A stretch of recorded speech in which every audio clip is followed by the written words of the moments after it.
एक आदमी जिसे कभी स्कूल में कमजोर बच्चा समझा गया था, आज वही सरकार से सवाल पूछता है। दुनिया उसके इन्वेंशन की तारीफ करती है और लाखों लोग उसकी एक आवाज पर सड़क पर उतर आते हैं। लेकिन उसकी जिंदगी में कुछ ऐसे राज हैं जो थ्री इडियट्स वाली कहानी से भी ज्यादा फिल्मी हैं। आज आपको बताएंगे सोनम वांगचुक के वो फैक्ट्स जिन्हें जानकर शायद आप कहेंगे, ये मुझे पहले क्यों नहीं पता था।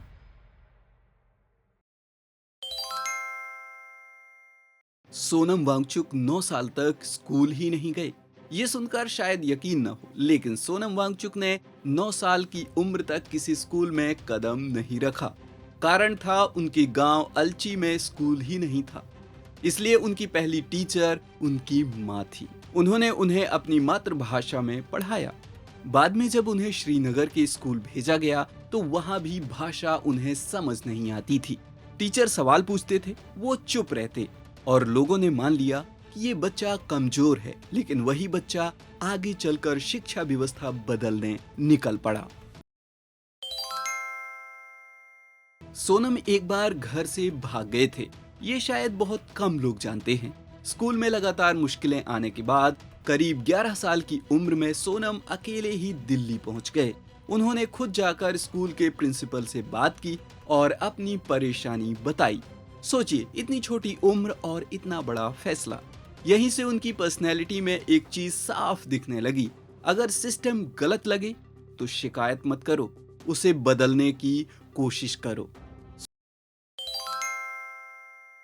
सोनम ने फेल बच्चों के लिए स्कूल बनाया।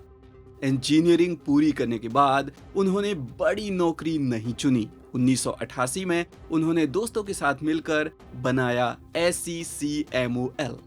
यहाँ खास बात क्या थी? यह स्कूल उन बच्चों के लिए था जो सरकारी स्कूलों में फेल हो चुके थे, जिन्हें समाज निकम्मा कह चुका था। लेकिन सैकमॉल में उन्हें किताबों से ज्यादा लाइफ स्किल्स सिखाई गईं। Solar energy, farming, machine repair, leadership और रिजल्ट। कई बच्चे आगे चलकर एंटरप्रेन्योर बने। यानी उन्होंने रिपोर्ट कार्ड नहीं, कॉन्फिडेंस बदला। आइस स्तूपा, जिसने रेगिस्तान में पानी पैदा किया। लद्दाख में सबसे बड़ी दिक्कत क्या है? सर्दियों में बहुत ज्यादा बर्फ और गर्मियों में पानी की कमी।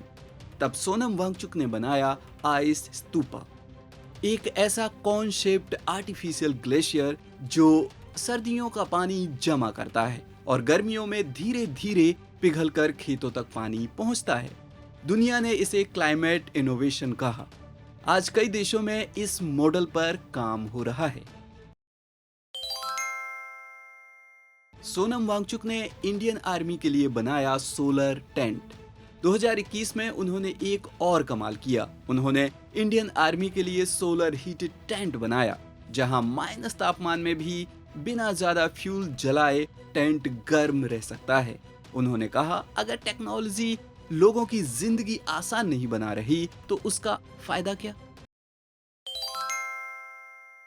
रेंचो वाली कहानी पूरी सच नहीं। आज भी करोड़ों लोग मानते हैं कि थ्री इडियट्स का रेंचो सोनम वांगचुक ही है।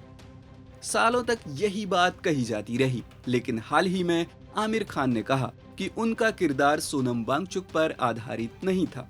चतुर यानी ओमी वैद्य गलत था, क्योंकि वहीं डायरेक्टर राजकुमार हिरानी और प्रोड्यूसर विधु विनोद चोपड़ा के बयान अलग अलग रहे। यानी ये बहस आज भी पूरी तरह खत्म नहीं हुई है। सोनम वांगचुक को नोबेल नहीं, मैग्सेसे मिला। कई लोग सोचते हैं उन्हें नोबेल प्राइज मिला है, लेकिन ये सही नहीं है। 2018 में उन्हें रेमन मैग्सेसे अवार्ड मिला। इसे अक्सर एशिया का नोबेल कहा जाता है। ये सम्मान उन्हें एजुकेशन और सस्टेनेबल इनोवेशन के लिए मिला था। आज उनका आंदोलन सिर्फ लद्दाख तक सीमित नहीं है। आज सोनम वांगचुक सिर्फ इंजीनियर या इनोवेटर नहीं है, वो पब्लिक की बड़ी आवाज बन चुके हैं। हाल ही के दिनों में उनके आंदोलन ने देश भर में युवाओं का ध्यान खींचा। लंबे अनशन के बाद उनकी तबीयत बिगड़ी, उन्हें अस्पताल में भर्ती कराया गया, लेकिन उन्होंने अपनी बात रखने का फैसला नहीं बदला।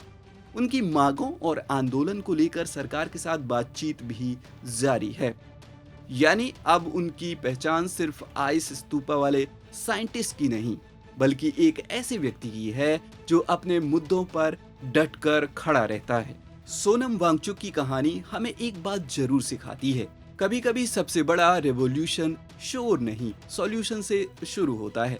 एक बच्चा जिसे कभी लोग समझ नहीं पाए, आज वही लाखों लोगों को सोचने पर मजबूर कर रहा है। और शायद इसलिए सोनम वांगचुक सिर्फ एक नाम नहीं, बल्कि एक आइडिया है। एक ऐसा आइडिया जो कहता है अगर सिस्टम सही नहीं है तो उसे बदलो। अगर आपको इस वीडियो में कोई ऐसा फैक्ट पता चला जो पहले नहीं जानते थे, तो कमेंट सेक्शन में जरूर बताना। और ऐसी ही दिलचस्प स्टोरीज के लिए देखते रहिए बॉलीवुड नाउ।